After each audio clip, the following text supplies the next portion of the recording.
অপরাধের ঘাঁটিতে পরিণত রেল শহর লামডিং। অপরাধের ঘাঁটিতে পরিণত হয়েছে লামডিং। ফের লামডিং এর সক্রিয় হয়ে উঠেছে রেল বিভাগের চোরাই লোহা পাচার চক্র। এবার রেল বিভাগের চোরাই লোহা সহ গ্রেফতার করা হয়েছে দুজনকে। লামডিং রেল পুলিশের সিআইবি দল অভিযান চালিয়ে একটি গাড়ি থেকে বাজেয়াপ্ত করে চোরাই লোহা। গাড়িটি বড়লংফার থেকে লঙ্কামুখী ছিল এবং তখনই পুলিশ বাজেয়াপ্ত করে গাড়ি সহ চালক এবং হ্যান্ডিম্যানকে। ধৃতদের ম্যারাথন জেরা চালাচ্ছে পুলিশ। এ নিয়ে আমরা বিস্তারিত জানবো।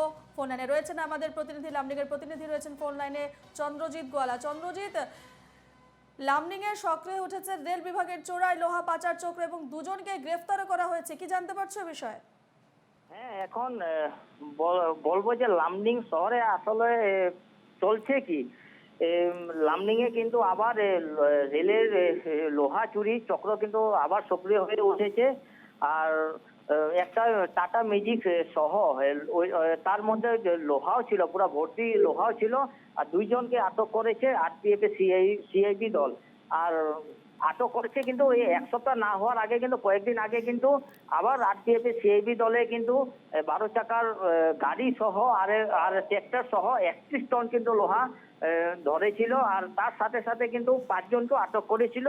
কিন্তু দেখা গেছে যে রেল প্রশাসন যত অভিযান তীব্রতর করছে, কিন্তু রেলের যে লোহা চুরির একটা গ্যাং আছে, ওরা কিন্তু সক্রিয়ভাবে কিন্তু কাজ করে যাচ্ছে।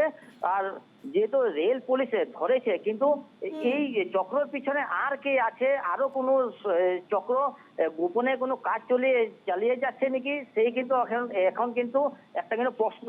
আর তার সাথে সাথে দেখা গেছে যে লামডিং রেলওয়ে স্টেশনে কিন্তু প্রায় দেখা যায় যে বিদেশি সিগারেট, ড্রাগস, তারপরে গাঞ্জা, তারপরে বার্মিজ, সন্দেহজনক বার্মিজ সুপারি কিন্তু কয়েকদিন পর পর কিন্তু ধরা পড়ছে।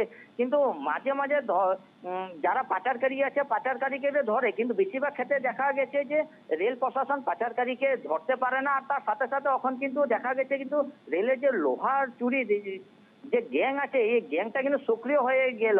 যে কয়েকদিন পর পর লোহা চুরির গ্যাংকে রেল প্রশাসন আটক করছে বা ধরছে।